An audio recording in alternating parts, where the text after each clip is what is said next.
This episode of Tekzilla is sponsored by Domain.com.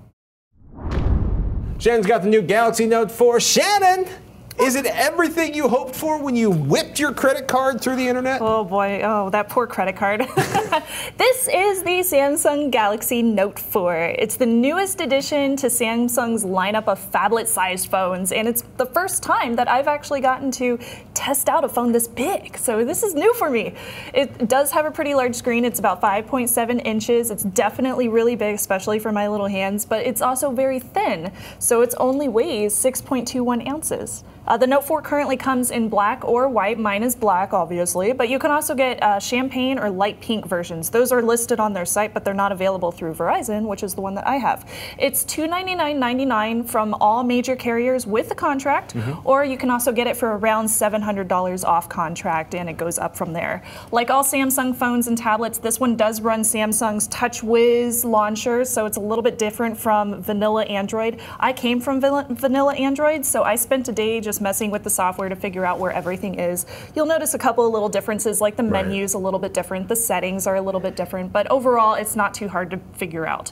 It is highly customizable, and it comes with some really cool features, like there's an easy mode, which makes the icons larger and there's less stuff on the screen. There's also an ultra power saving mode, which turns the screen black and white, and it lasts for several days as opposed to just one day. Really? And yes, it's very handy, especially if you're taking it on the go, you're in an airplane or something, and you don't necessarily need all the different apps. You can just turn on ultra power saving mode, and then it will last for 27 days or whatever it might be. I think the highest is like 40 something. It's crazy. They claim. They claim. They claim. I haven't tested that because I just had it since Thursday, so we'll see. And there's also ability to use things like multi-window for multitasking and a one-handed operation, which is great for smaller hands. I got to ask the question that we keep getting hit with constantly with the iPhone 6 Plus and the Note 4 is, it looks like the size of the hood on my car. How do I carry it?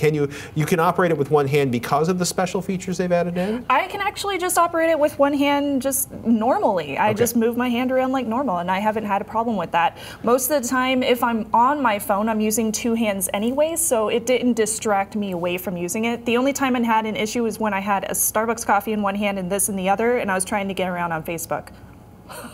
That's the only time. The one that I have, this is the Verizon edition, so there are a few extra things installed and branded by Verizon or Samsung, but it's not so much that it's going to drive you nuts. Like Verizon has the ability to check your applications or check your account online or set up your voicemail, stuff like that. So it's not very intrusive. It does come with Android KitKat, and Lollipop is to follow at a later date, but it's currently not specified as to when by Samsung, so that's still up in the air. They haven't announced it yet. The screen, though, look it's at that. Gorgeous. No, I was looking at it earlier, and it's huge and it's gorgeous, and it seems really nice. It's a Quad HD 2560 by 1440 Super AMOLED display. That thing is sexy. And it has 515 ppi, so pixels per inch, so really, really dense. You can't see the pixels. They're so close together, and the colors really pop. I noticed like the blacks, they just blend into the bezel because they're black. They're not glowing black. No, it's gorgeous. It's also a much cleaner design than some of the earlier Galaxy Notes. Slightly curved on the edges for the screen on the sides, but for the most part, like, it's very, very responsive when you touch it and everything.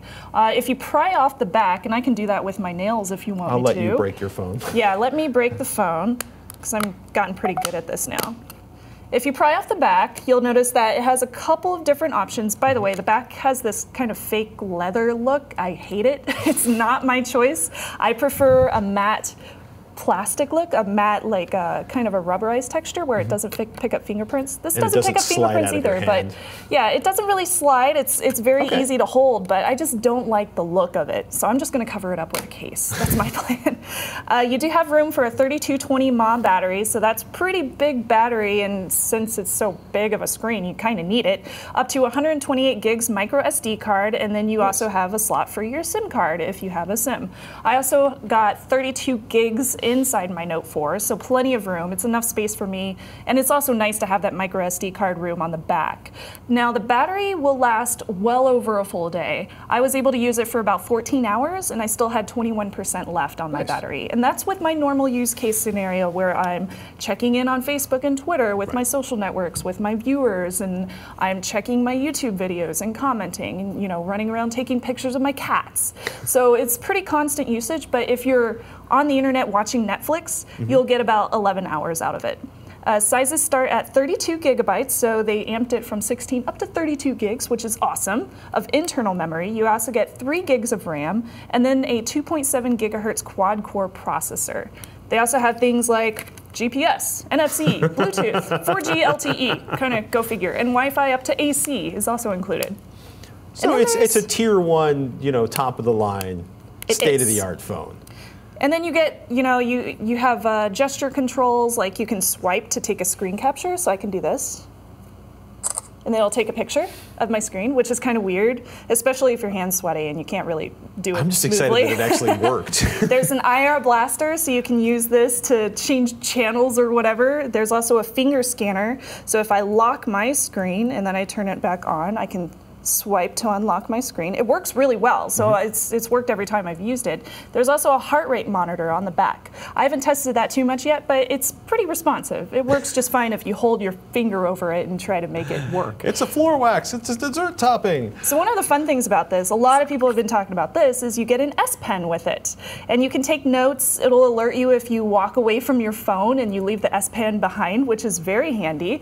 And it also pops up this little interface on the front, so you can choose quickly whatever kind of notes you want to take, whether that's voice controls or regular note-taking with the pen. Okay, I'm going to ask you in 3 months if you've taken the S Pen out of the phone in the last 6 weeks. I've used it a lot to make notes because I'm about to leave on a vacation. So I've used it a lot whenever I think of things, oh, I need to pack that. I've been creating a little note list of everything that I need to remember to bring, and I just have it pinned to my home screen. So that's one handy feature that I have actually used a little bit. The notes are actually legible. The notes are legible. Yeah, well, I mean, that's just kind of because the notes are an accurate reproduction of your handwriting. Accurate reproduction. It is sensitive enough that you can see a difference in the thickness of your lines as you write, which is very nice.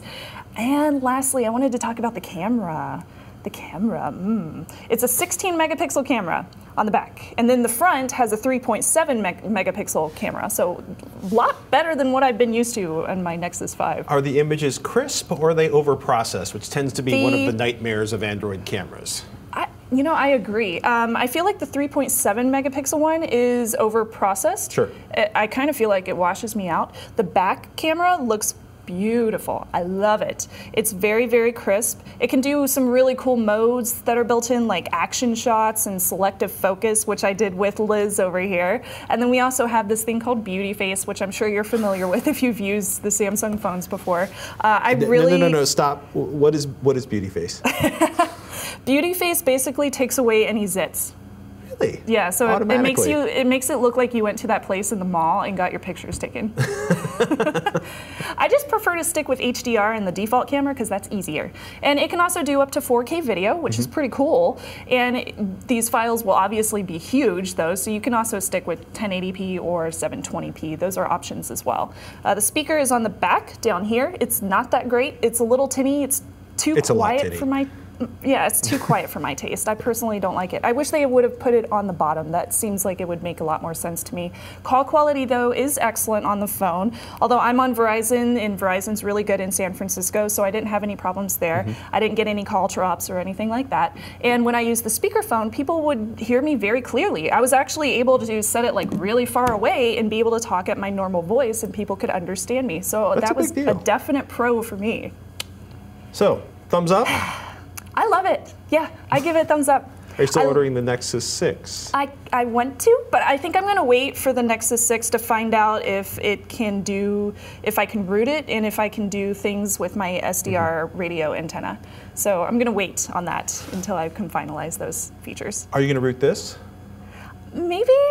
Maybe. I probably will. But I want a separate phone for work. That's the main reason I want the Nexus 6. So all in all, I really like the screen. I love the speed of the CPU in there. It's awesome. The camera is great. The battery life is beautiful. I've been waiting for good battery life. And those are the most important items to me. So for me, this is an awesome phone. But I don't like the back, and I plan to buy a flip cover for it anyway, so I'll just hide that part. And I don't like the speaker, but I'll usually just connect to Bluetooth if it's a really major problem for me. And it's a little big for my hands, but I think I can deal with that as well, since I usually use my phones with two hands anyway, so that's not a problem. So if you are due for an upgrade and you're sticking with Android, this is a great choice. It is a little expensive though, so if you want to buy it off contract, you might want to look around at other ones on the market. You might want to research the Nexus 6, because that one's going to be pretty on par with this, even though the camera is going to be a little bit less megapixels. It's only going to be like $50 cheaper though to buy the Nexus 6 than That's true. The question everybody asks, how do you carry it? Where do you carry it? Is it in your purse? Is it in your pocket? I've put it in my back pocket a few times, but it sticks out and it looks really awkward. So mostly I just keep it in my purse, or I put it in like my coat pocket, and that's about it. It would beg to be stolen if it was hanging out of your back pocket on the street. Oh yeah, especially like on the subway here. No way. No way. Ladies and gentlemen, more Tekzilla coming right up. But before we do that, let's take a moment to thank one of our sponsors. When you buy a domain from domain.com, you get the power to influence and control what people find when they search for you online. No other domain extensions tell your story with the same trust of a .com or a .net domain name. .com and .net domain extensions inject credibility into your online presence. And who doesn't want to be credible? We like domain.com because they're affordable, they're reliable, and they're super easy to use. A .com domain is only $9.99 per year, and a .net is only $8.99 per year. Plus, the folks at domain.com gave Tekzilla an awesome offer for even more savings. You can get 20% off domain.com's already affordable domain names and web hosting when you use the coupon code Tekzilla at checkout. That's 20% off, aka big time savings. So don't forget to use the coupon code Tekzilla. And when you think domain names, think domain.com.